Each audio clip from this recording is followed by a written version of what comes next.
उठण्याचा सुगंध, रांगोळीचा थाट, दिव्यांची आरास, फराळाचे ताट, फटाक्यांची आतिषबाजी, आनंदाची लाट, नूतन वर्षाची चाहूल आणि दिवाळीची पहाट. तुम्हा सर्वांना दिवाळी लक्ष्मी पूजनाच्या खूप साऱ्या शुभेच्छा. नमस्कार सर्वांना, मी प्रांजली. या व्हिडिओमध्ये मी तुमच्यासोबत अतिशय साध्या, सोप्या पण पारंपरिक पद्धतीने घरच्या घरी लक्ष्मी पूजन कसे करावे, लक्ष्मी पूजनाचा शुभ मुहूर्त काय आहे. यंदा लक्ष्मी पूजनासाठी 2 शुभ मुहूर्त आहेत. या दोन्हीपैकी कोणत्याही एका मुहूर्तावर तुम्ही लक्ष्मी पूजन करू शकता. लक्ष्मी पूजनासाठी कोणतं साहित्य आपल्याला जवळ घेऊन बसायचं आहे, जेणेकरून लक्ष्मी पूजन करताना मध्येच तुम्हाला उठण्याची गरज पडणार नाही. कोणत्याही पूजेची सुरुवात आपण आचमन आणि संकल्पापासून केली तर ती पूजा सुफळ संपूर्ण होते व त्या पूजेचे आपल्याला पूर्ण पुण्यफळ मिळते असं म्हटलं जातं. आचमन केल्याने आपल्या मनाची व शरीराची शुद्धी होते आणि संकल्प केल्याने आपल्या इच्छा पूर्ण होतात. ती पूजा सिद्धीस जाते असं म्हटलं जातं. कारण संकल्पामध्ये या दिवशी आपण माता लक्ष्मीकडे आपल्या वेगवेगळ्या इच्छा सुद्धा मागणार आहोत. त्यामुळे अगदी डिटेलमध्ये तुम्हाला संकल्प सांगणार आहे, जेणेकरून माता लक्ष्मीची तुमच्यावर भरभरून कृपा व्हावी. आपल्या प्रत्येकालाच संस्कृत मंत्र स्तोत्र येतीलच असं नाही. त्यामुळे मराठीमध्ये मंत्रस्तोत्र म्हणून हे लक्ष्मी पूजन कसं करायचं आहे. त्याचबरोबर फक्त लक्ष्मी पूजन केलं म्हणजे झालं का, माता लक्ष्मीची आपल्यावर कृपा होणार का, असं अजिबात नाही. लक्ष्मी पूजन झाल्यानंतर आपल्याला कोणकोणत्या सेवा करायच्या आहेत हे सुद्धा तुमच्यासोबत शेअर करणार आहे. चला तर मग व्हिडिओला सुरुवात करूया. ज्या घरात, ज्या वास्तूमध्ये शांतता आणि स्वच्छता असते त्याच वास्तूमध्ये माता लक्ष्मी प्रवेश करते आणि तिथे स्थिर राहते. त्यामुळे दिवाळीच्या दिवसामध्ये आपलं घर आणि सर्वात महत्त्वाचं आपल्या घराचं मुख्य प्रवेशद्वार स्वच्छ आणि सुशोभित ठेवा. त्याचबरोबर आपल्या घरामध्ये शांतता ठेवा. दिवाळीच्या दिवसामध्ये तुमचा फ्लॅट असू द्या, तुमचं बैठक घर असू द्या, तुमचं स्वतःचं असू द्या, तुमची भाड्याची एक रूम असू द्या, घराच्या समोर दररोज छोटीशी का होईना रांगोळी काढायची आहे. उंबरठ्याला दिवाळीच्या दिवसामध्ये दररोज हळदीचं लेपन करायचं आहे. घराच्या मुख्य प्रवेशद्वाराला आंब्याच्या पानाचं तोरण लावायचं आहे आणि घराच्या मुख्य प्रवेशद्वारावर कुंकवाने किंवा हळदीने तुम्हाला दररोज एक स्वास्तिक काढायचं आहे. आणि मुख्य प्रवेशद्वाराचं दररोज सकाळी आपली देवपूजा झाली की आणि संध्याकाळी जी दिवे लागण्याची वेळ असते त्या वेळेमध्ये मुख्य प्रवेशद्वाराचं पूजन करायचं. दरवाजामध्ये एक दिवा लावायचा आणि दरवाजामध्ये धूप अगरबत्ती लावायची आहे. कारण मुख्य प्रवेशद्वारामधूनच माता लक्ष्मी आपल्या घरामध्ये प्रवेश करणार आहे. लक्ष्मी पूजनाच्या दिवशी जिथे तुम्ही लक्ष्मी पूजन करणार आहात, सुरुवातीला ती जागा स्वच्छ करून घ्यायची. त्या जागेवर जिथे तुम्ही चौरंग किंवा पाट ठेवणार आहात, ज्यावर तुम्ही पूजा मांडणी करणार आहात, त्या अगोदर फरशीवर एक स्वास्तिक काढायचं. त्यावर हळद कुंकू अर्पण करून घ्यायचं. त्यानंतर चौरंग किंवा पाट मांडायचा, त्यावर वस्त्र अंथरून घ्यायचं आहे. कोणत्याही पूजनाची सुरुवात आपण दीपपूजनाने करत असतो, त्यामुळे सर्वप्रथम दिवा लावून घ्यायचा आहे. दिवा कधीही डायरेक्ट खाली ठेवायचा नसतो, दिव्याला आसन द्यायचं असतं. त्यामुळे थोड्याशा अक्षदा ठेवायच्या, त्यावर हळद कुंकू अर्पण करून घ्यायचं आणि त्यावर आपल्याला दिवा ठेवायचा आहे. दिवाळीचं लक्ष्मी पूजन आहे, त्यामुळे पणत्या सुद्धा लावून घ्यायच्या आहेत आणि एक तुपाचं निरांजन सुद्धा लावायचं आहे. दीप प्रज्वलित केल्यानंतर दिव्याला हळद कुंकू अक्षदा एक फूल अर्पण करायचं आहे. श्री दीपदेवताभ्यो नमः. हे दीपदेवता, मी तुम्हाला हळद कुंकू अक्षदा फूल अर्पण करत आहे आणि नमस्कार करायचा. सर्वप्रथम आता मी तुम्हाला सुरुवातीला सांगितल्याप्रमाणे पूजेची सुरुवात आपल्याला आचमनापासून करायची आहे. आचमन करण्यासाठी एक ताम्हण घ्यायचं. एका पेल्यामध्ये पाणी घ्यायचं, स्वच्छ पिण्याचं पाणी घ्यायचं. त्यामध्ये चमचा किंवा पळी घ्यायची आहे. आपला उजवा हात ताम्हणावर धरायचा, डाव्या हाताने उजव्या हातावर पाणी घ्यायचं. ते ओम केशवाय नमः हा मंत्र म्हणायचा आणि ते पाणी आपल्याला प्यायचं आहे. परत दुसऱ्या वेळी उजव्या हातावर पाणी घ्यायचं, त्यावेळेला ओम नारायणाय नमः म्हणायचं आणि ते पाणी पिऊन घ्यायचं आहे. परत तिसऱ्या वेळेला उजव्या हातावर पाणी घ्यायचं, ओम माधवाय नमः म्हणायचं आणि ते पाणी पिऊन घ्यायचं आहे. आणि चौथ्या वेळेस मात्र ते पाणी आपल्याला ताम्हणात सोडायचं आहे. हातावर पाणी घेऊन म्हणायचं ओम गोविंदाय नमः आणि ते पाणी ताम्हणामध्ये सोडायचं आहे. त्यानंतर आता आपल्याला संकल्प करायचा आहे. संकल्प करण्यासाठी आपल्या उजव्या हातावर थोडंसं पाणी घ्यायचं. उजव्या हातावर डाव्या हाताने हळद कुंकू अक्षदा एक फूल ठेवायचं आणि संकल्प करायचा आहे. संकल्प करत असताना तुमचं पूर्ण नाव आणि तुमच्या गोत्राचा उच्चार करायचा आहे. तुम्हाला तुमचं गोत्र माहित नसेल तर काश्यप गोत्र म्हणायचं आहे. आणि लक्ष्मी पूजनाच्या दिवशीची तारीख वार याचा सुद्धा उल्लेख तुम्हाला करायचा आहे. जसं की मी माझं पूर्ण नाव, गोत्र, आजची तारीख, आजची वार, आज दिवाळी लक्ष्मी पूजनानिमित्त माझ्या घरात सहकुटुंब सहपरिवार सुख शांती समृद्धी ऐश्वर्य नांदावं, माझ्या कुटुंबामध्ये एकोपा राहावा, मला व माझ्या परिवाराला उत्तम आरोग्य दीर्घ आयुष्य लाभावं यासाठी लक्ष्मी पूजन करत आहे. माता लक्ष्मी, तुम्ही माझ्या घरामध्ये स्थिर व चिरकाल राहावं व तुमच्या आशीर्वादाने माझ्या घरात धनधान्यामध्ये बरकत राहावी ही तुम्हाला प्रार्थना करते, विनंती करते असं म्हणायचं आणि आपल्या हातातील पाणी तामणामध्ये सोडायचं आहे. त्यानंतर आपल्याला कलशाची स्थापना करायची आहे. बऱ्याच जणांचं असं म्हणणं असतं की आमच्या देवघरामध्ये ऑलरेडी कलश आहे, तो कलश आम्ही इथे ठेवला तर चालतो का? तर नाही, तो कुलदेवी स्वरूप आपल्या कुलदेवीसाठी आपण कलश स्थापन केलेला आहे. इथे आपल्याला वेगळा कलश मांडायचा आहे. कलश स्थापना करण्यासाठी छोटीशी तांदूळाची रास टाकून घ्यायची आहे. त्या तांदळाच्या राशीवर हळद कुंकू अर्पण करून घ्यायचं आणि त्यावर आपल्याला एक तांब्याचा तांब्या ठेवायचा आहे. त्या तांब्याच्या तांब्यावरती कुंकवाने एक स्वास्तिक काढून घ्यायचं आणि 5 उभ्या रेषा खालून वरी कुंकवाने तुम्हाला ओढून घ्यायच्या आहेत. त्या तांब्याच्या तांब्यावर म्हणजेच कलशावर आंब्याची 5 पानं ठेवायची आहेत किंवा नागवेलीची 5 पानं तुम्ही ठेवली तरी सुद्धा चालतं. त्या कलशामध्ये आपल्याला हळद कुंकू अक्षदा 1 रुपयाचं नाणं आणि सुपारी टाकून घ्यायची आहे व त्यावर एक पाणीदार केसाळ नारळ ठेवायचं आहे. नारळ कधीही कलशावर ठेवण्याचं पाणी आटलेलं नसावं किंवा कोणी आपल्याला ते गिफ्टमध्ये किंवा सत्कार समारंभामध्ये दिलेलं नसावं. आपल्या स्वतःच्या पैशांनी नारळ आणून आपल्याला या कलशावर त्याची स्थापना करायची आहे. त्यानंतर या कलश देवतेला श्री कलश देवताभ्यो नमः हळद कुंकू अक्षदा फूल अर्पण करून घ्यायचं आहे. वस्त्रमाळ, ज्याला कापसाचे वस्त्र म्हटले जातं, तर ते कापसाचं वस्त्र अर्पण करून घ्यायचं आहे आणि कलश देवतेला नमस्कार करून आपल्याला पूजेला सुरुवात करायची आहे. बघा, याला म्हटलं जातं कापसाची माळ किंवा कापसाचे वस्त्र. हे तुम्हाला पूजा साहित्याच्या दुकानामध्ये इझिली मिळून जातील किंवा तुम्ही घरी सुद्धा बनवू शकता. त्यानंतर आपल्याला 2 विड्याची पानं घ्यायची आहेत. ती आपल्याला आपल्या उजव्या हाताला ठेवायची आहेत. बरेच जण फक्त सिंगल एक विड्याचं पान ठेवतात, पण पूजेमध्ये कधीही सिंगल विड्याचं पान ठेवायचं नसतं, जोडपान ठेवायचं असतं. त्याच्यानंतर मध्यभागी 2 विड्याची पानं ठेवायची आणि त्यानंतर आपल्या डाव्या हाताला सुद्धा 2 विड्याची पानं ठेवायची आहेत. तिन्ही विड्याच्या पानावर थोड्याशा अक्षदा टाकून घ्यायच्या आहेत आणि त्यावर हळद कुंकू अर्पण करून घ्यायचं आहे. जे आपल्या डाव्या हाताला विड्याचं पान आहे त्यावर गणपती बाप्पांची मूर्ती ठेवायची आहे. जे मधलं विड्याचं पान आहे त्यावर श्रीयंत्र ठेवायचं आहे आणि जे आपल्या उजव्या हाताला विड्याचं पान आहे त्यावर आपल्याला कुबेर यंत्र ठेवायचं आहे.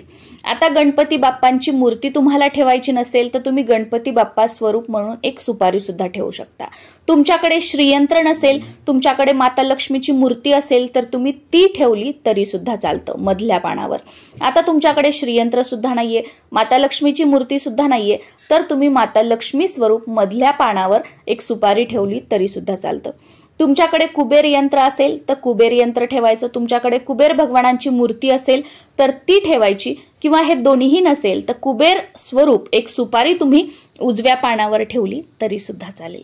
त्यानंतर खऱ्या अर्थाने आता आपल्याला पूजनाला सुरुवात करायची आहे. सुरुवातीला ताम्हणामध्ये थोड्याशा अक्षदा ठेवायच्या, त्यावर गणपती बाप्पांची मूर्ती ठेवायची आणि गणपती बाप्पांच्या मूर्तीवर सुरुवातीला स्वच्छ पाण्याने, त्यानंतर पंचामृताने किंवा दुधाने आणि परत स्वच्छ पाण्याने अभिषेक करायचा आहे. गणपती बाप्पांच्या मूर्तीवर अभिषेक करताना तुम्ही ओम गण गणपतये नमः, ओम गण गणपतये नमः हा मंत्र सुद्धा म्हणू शकता किंवा गणपती स्तोत्र किंवा गणपती अथर्व शीर्ष म्हणून गणपती बाप्पांच्या मूर्तीवर अभिषेक केला तरी सुद्धा चालतो. लक्ष्मी पूजन म्हणजे फक्त मोठं डेकोरेशन केलं आणि पूजा मांडली म्हणजे झालं का, असं अजिबात नाहीये. ह्या ज्या सगळ्या प्रोसिजर आहेत ना, अभिषेक करताना पूजा करताना मंत्र स्तोत्र ते तुम्ही पूर्ण म्हणा आणि व्यवस्थित पूजा करा, म्हणजे खऱ्या अर्थाने तुमची पूजा सुफळ संपूर्ण होईल आणि पूजेचं पूर्ण पुण्यफळ तुम्हाला मिळेल.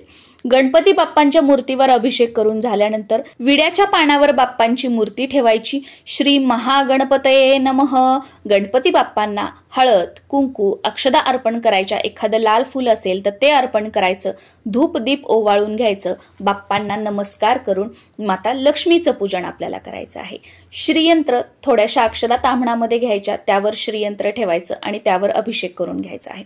आता तुमच्याकडे श्रीयंत्र सुद्धा आहे, माता लक्ष्मीची मूर्ती सुद्धा आहे. तर ताम्हणामध्ये 2 ठिकाणी थोड्याशा अक्षदा ठेवायच्या. एकावर श्रीयंत्र ठेवायचं आणि एकावर माता लक्ष्मीची मूर्ती ठेवायची व या दोन्हींवर अभिषेक करायचा आहे. माता लक्ष्मीच्या मूर्तीवर किंवा श्रीयंत्रावर अभिषेक करताना तुम्ही श्री सुक्तम म्हणू शकता. 1 वेळा श्री सुक्तम म्हणू शकता किंवा 16 वेळा श्री सुक्तम म्हटलं तरी सुद्धा चालेल. किंवा माता लक्ष्मीचा जो कोणता मंत्र तुम्हाला येत असेल तो मंत्र म्हणून तुम्ही अभिषेक केला तरी सुद्धा चालेल. माता लक्ष्मीचा सर्वात सोपा मंत्र ओम श्रीम नमः, ओम श्रीम नमः हा मंत्र म्हणून अभिषेक केला तरी सुद्धा चालेल. माता लक्ष्मीच्या मूर्तीवर किंवा श्रीयंत्रावर अभिषेक करताना सुरुवातीला स्वच्छ पाणी, त्यानंतर दूध किंवा पंचामृत आणि परत स्वच्छ पाणी असा अभिषेक करायचा आहे. माता लक्ष्मीच्या मूर्तीवर अभिषेक करून झाल्यानंतर ते श्रीयंत्र किंवा माता लक्ष्मीची मूर्ती उचलून घ्यायची आहे, स्वच्छ पुसायची आणि मधल्या विड्याच्या पानावर ठेवायची आहे. आता तुमच्याकडे मूर्ती सुद्धा आहे आणि श्रीयंत्र सुद्धा आहे, तर अजून एक विड्याचं पान तुम्हाला मांडायचं आहे. एका विड्याच्या पानावर श्रीयंत्र ठेवायचं आणि एका विड्याच्या पानावर तुम्हाला माता लक्ष्मीची मूर्ती ठेवायची आहे. माता लक्ष्मीच्या मूर्तीला हळद, कुंकू, अक्षदा अर्पण करून घ्यायच्या. एखादं लाल फूल असेल तर ते अर्पण करून घ्यायचं. तुमच्याकडे गजरा असेल तर तो अर्पण करून घ्यायचा आहे. धूप दीप ओवाळून घ्यायचा आहे आणि माता लक्ष्मीला नमस्कार करायचा आहे आणि आपल्या घरामध्ये स्थिर राहण्यासाठी प्रार्थना सुद्धा करायची आहे. त्यानंतर तुमच्याकडे कुबेर मूर्ती असेल किंवा कुबेर यंत्र असेल तर ते ताम्हणामध्ये घ्यायचं आहे. किंवा कुबेर देवता स्वरूप तुम्ही सुपारी घेतलेली असेल तर ती ताम्हणामध्ये ठेवायची आणि सुरुवातीला स्वच्छ पाण्याने, त्यानंतर पंचामृताने किंवा दुधाने आणि परत स्वच्छ पाण्याने अभिषेक करायचा आहे. कुबेर भगवानांच्या मूर्तीवर किंवा यंत्रावर अभिषेक करताना तुम्ही या दोन्हीपैकी कोणताही एक मंत्र म्हणू शकता. पहिला मंत्र ओम वैश्रवणाय स्वाहा, ओम श्री, ओम ह्रीम श्रीम ह्रीम क्लीम श्रीम वित्तेश्वराय नमः. परत एकदा मंत्र सांगते. ओम वैश्रवणाय स्वाहा, ओम श्री, ओम ह्रीम श्रीम क्लीम श्रीम वित्तेश्वराय नमः. किंवा हा दुसरा मंत्र तुम्ही म्हणू शकता. ओम श्रीम ह्रीम क्लीम वित्तेश्वराय नमः. परत एकदा मंत्र सांगते. ओम श्रीम ह्रीम क्लीम वित्तेश्वराय नमः. हे दोन्हीही मंत्र आणि सर्व सेवा तुम्हाला खाली डिस्क्रिप्शन बॉक्समध्ये सुद्धा वाचायला आणि बघायला मिळतील. त्याचा तुम्ही स्क्रीनशॉट काढून घेऊ शकता आणि पूजा करताना त्यामध्ये बघून तुम्ही सर्व मंत्र स्तोत्र म्हणू शकता. अभिषेक झाल्यानंतर कुबेर भगवानांची मूर्ती किंवा यंत्र विड्याच्या पानावर ठेवायचं आहे. श्री कुबेर देवताभ्यो नमः. कुबेर भगवानांना हळद, कुंकू, अक्षदा, एखादं फूल अर्पण करून घ्यायचं आहे. धूप दीप ओवाळायचं आहे, नमस्कार करायचा आहे आणि त्यानंतर आपल्याला धान्याची पूजा करायची आहे.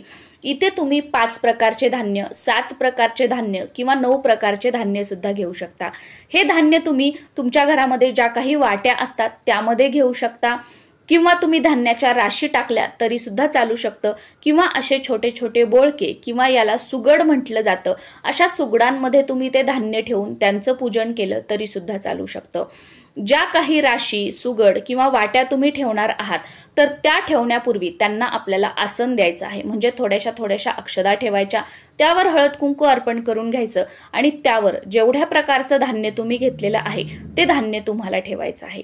त्या धान्याला हळद, कुंकू, अक्षदा अर्पण करून घ्यायच्या आहेत, फूल अर्पण करून घ्यायचं आहे. आणि लक्ष्मी पूजनाच्या दिवशी धन्याला खूप जास्त महत्त्व आहे. त्या सर्व धान्यांवर तुम्हाला थोडे धने सुद्धा वाहून घ्यायचे आहेत. जे धान्य घेणार आहात त्यापैकी एका सुगडमध्ये किंवा एका वाटीमध्ये तुम्ही जे काही नाणे असतात, 1 रुपयाचं, 2 रुपयाचं, 5 रुपयाचं चिल्लर असतं ते सुद्धा तुम्ही धन म्हणून घेऊ शकता आणि त्याचं सुद्धा पूजन करू शकता. इथे सुरुवातीला पूजन करताना माझ्या वस्त्रमाळ अर्पण करायच्या राहिलेल्या होत्या, तर त्या सर्व वस्त्रमाळी मी आता सर्व देवी देवतांना अर्पण करून घेत आहे. तुमच्याकडे माता लक्ष्मीचा फोटो असेल तर तो अगोदरच तुम्हाला स्वच्छ पुसून घ्यायचा, त्याला फुलं, वस्त्रमाळ अर्पण करून घ्यायची आणि तो ठेवायचा आहे. किंवा तुमच्याकडे जर माता लक्ष्मीची मातीची मूर्ती लक्ष्मी पूजनात वापरण्याची पद्धत असेल तर ती माता लक्ष्मीची मूर्ती तुम्हाला मध्यभागी ठेवून घ्यायची आहे आणि माता लक्ष्मीचं पूजन तुम्हाला करून घ्यायचं आहे. लक्ष्मी पूजनामध्ये सर्वात जास्त महत्त्व असतं ते म्हणजे केरसुनीच्या पूजेला। त्यामुळे अशी एक छोटीशी किंवा मोठी तुम्हाला जशी केरसुनी घ्यायची आहे ती घ्यायची, थोड्याशा अक्षदा ठेवायच्या, त्यावर केरसुनी ठेवायची आणि केरसुनीला हळद कुंकू अक्षदा फूल वाहून नमस्कार करून केरसुनीचे सुद्धा पूजन करून घ्यायचं आहे। या दिवशी पैशांचं सुद्धा पूजन केलं जातं। बँकेमधून नवीन कोऱ्या नोटाचं एक बंडल आणलं जातं आणि त्यांचं पूजन केलं जातं। नंतर लक्ष्मी पूजन झाल्यावर हे बंडल वर्षभर आपल्या तिजोरीमध्ये ठेवलं जातं आणि परत पुढच्या वर्षी नवीन बंडल आणून त्याचं पूजन केलं जातं आणि हे पहिलं बंडल खर्च करण्यासाठी आपण घेत असतो। तर त्या पैशांचं पूजन करून इथे मी घेतलेलं आहे। त्यानंतर तुमच्याकडे जे काही तुमच्या घरामध्ये सोनं आहे, जे तुम्ही डे टू डे लाईफ मध्ये वापरता, जसं की सगळं लॉकर मधून सोनं आणून त्याचं पूजन नाही करायचं। आपल्या घरात ठेवलेलं सोनं असतं जे तुम्ही सणावाराला घालता, कुठे कार्यक्रमाला जाताना वगैरे रेग्युलर वापरता, त्या सोन्याचं तुम्हाला पूजन करून घ्यायचं आहे। त्या पैशाला सोन्याला हळद कुंकू अक्षदा अर्पण करून घ्यायच्या, फूल अर्पण करायचं, त्यावर धने अर्पण करायचे, नमस्कार करायचा। त्यानंतर 5 प्रकारची फळं किंवा कोणतंही एक फळ 5 या पटीमध्ये तुम्हाला ठेवायचं आहे नैवेद्य म्हणून। या दिवशी लाह्याच्या नैवेद्याला खूप महत्त्व असतं, त्यामुळे लाह्या बत्ताशाचा सुद्धा नैवेद्य दाखवून घ्यायचा आहे। दिवाळीसाठी तुम्ही जे काही फराळाचे पदार्थ बनवलेले असतील त्याचा सुद्धा नैवेद्य दाखवून घ्यायचा आणि त्यानंतर आरती करायची। आरती करताना सुरुवातीला गणपती बाप्पांची, त्यानंतर माता लक्ष्मीची, त्यानंतर तुमच्या कुलदेवीची, त्यानंतर तुमच्या कुलदैवताची आणि शेवटी तुमच्या गुरूंची आरती करून आपली पूजा ही संपन्न होते। आणि त्यानंतर ज्या काही आता आपल्याला सेवा करायच्या आहेत त्या तुम्हाला करायच्या आहेत। या सर्व आरत्या मी आपल्या चॅनलवर अपलोड केलेल्या आहेत। या सर्व आरत्या एकत्रितपणे सुद्धा आणि वेगवेगळ्या पण आरत्या अपलोड केलेल्या आहेत। सर्व आरत्या विदाऊट म्युझिक आहेत, त्यामुळे अगदी पटकन होतात।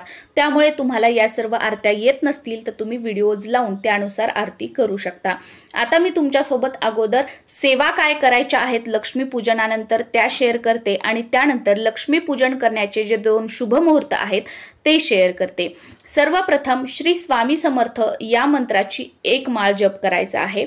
विष्णू गायत्री मंत्राचा 1 माळ जप करायचा आहे। लक्ष्मी गायत्री मंत्राचा 1 माळ जप करायचा आहे। कमलात्मक मंत्राचा 1 माळ जप करायचा आहे। षोडशी मंत्राचा 1 माळ जप करायचा आहे। कुबेर मंत्राचा 1 माळ जप करायचा आहे। गीतेचा 15वा अध्याय वाचायचा आहे। तसेच गीतेची 18 नावं सुद्धा म्हणायची आहेत। त्यानंतर 1 वेळा व्यंकटेश स्तोत्र म्हणायचं आहे, 1 वेळा विष्णू सहस्त्रनाम म्हणायचं आहे आणि 1 वेळा श्री रामरक्षा म्हणायची आहे। आता एक माळ तुम्हाला जप करणं शक्य नसेल तर तुम्ही 11 वेळा 21 वेळा किंवा 51 वेळा प्रत्येक मंत्र म्हटला तरी सुद्धा चालेल, पण वर्षातून 1 वेळा लक्ष्मी पूजन येतं तर एक माळ आपण जप केला तर अतिशय उत्तम आहे। या सर्व सेवा नित्य सेवेचं जे आपलं स्तोत्र मंत्र पुस्तक आहे त्यामध्ये तुम्हाला मिळून जातील किंवा खाली डिस्क्रिप्शन मध्ये सुद्धा मी तुमच्यासोबत शेअर केलेले आहेत। या वर्षी अमावस्या तिथी 2 दिवस आल्या कारणाने नेमकं लक्ष्मी पूजन कधी करावं हा प्रश्न तुम्हाला पडत असेल तर चला अमावस्या तिथी कधी सुरू होत आहे आणि कधी संपत आहे हे तुम्हाला अगोदर सांगते। अमावस्या तिथी ही 20 ऑक्टोबर 2025 वार सोमवार या दिवशी दुपारी 3:44 सुरू होत आहे आणि दुसऱ्या दिवशी म्हणजेच 21 ऑक्टोबर 2025 वार मंगळवार या दिवशी सायंकाळी 5:54 संपत आहे। लक्ष्मी पूजन हे नेहमी आपण अमावस्या तिथीमध्ये करतो, त्यामुळे 20 तारखेला सायंकाळी आपल्याला लक्ष्मी पूजन करायचं आहे। आता 20 तारखेला जर काही अडचणींमुळे तुम्ही लक्ष्मी पूजन नाही करू शकला तर तुम्ही 21 तारखेला केलं तरी सुद्धा चालेल, कारण 21 तारखेची अमावस्या तिथी ही सूर्याने बघितलेली आहे, त्यामुळे अमावस्या दिवसभर मान्य असणार आहे। पण तुम्ही 20 तारखेलाच लक्ष्मी पूजन करण्याचा प्रयत्न करा किंवा तुमची इच्छा असेल तर तुम्ही 20 आणि 21 तारखेला दोन्ही दिवस लक्ष्मी पूजन केलं तरी सुद्धा चालू शकतं। लक्ष्मी पूजनाचा शुभ मुहूर्त, पहिला शुभ मुहूर्त हा 20 ऑक्टोबर 2025 रोजी संध्याकाळी 7:08 पासून ते रात्री 8:18 पर्यंत आहे। या वेळेमध्ये तुम्ही लक्ष्मी पूजन करू शकता। प्रदोष काळामध्ये लक्ष्मी पूजन करणं सुद्धा अतिशय शुभ मानलं जातं। प्रदोष काळ हा माता लक्ष्मीचं आपल्या घरामध्ये आगमन होण्याचा काळ सुद्धा मानला जातो, ज्याला आपण आपल्या रोजच्या बोलीभाषेमध्ये दिवे लागणीची वेळ म्हणतो, तर त्या वेळेमध्ये सुद्धा तुम्ही लक्ष्मी पूजन करू शकता। तर या दिवशीचा प्रदोष काळ हा सायंकाळी 5:46 पासून ते रात्री 8:18 पर्यंत आहे, त्यामुळे या प्रदोष काळामध्ये सुद्धा तुम्ही लक्ष्मी पूजन करू शकता। आय होप लक्ष्मीपूजन करण्याची सविस्तर माहिती तुम्हाला मिळालेली असेल. पण तरी सुद्धा अजून काही प्रश्न असतील तर खाली कॉमेंट बॉक्समध्ये तुम्ही विचारू शकता.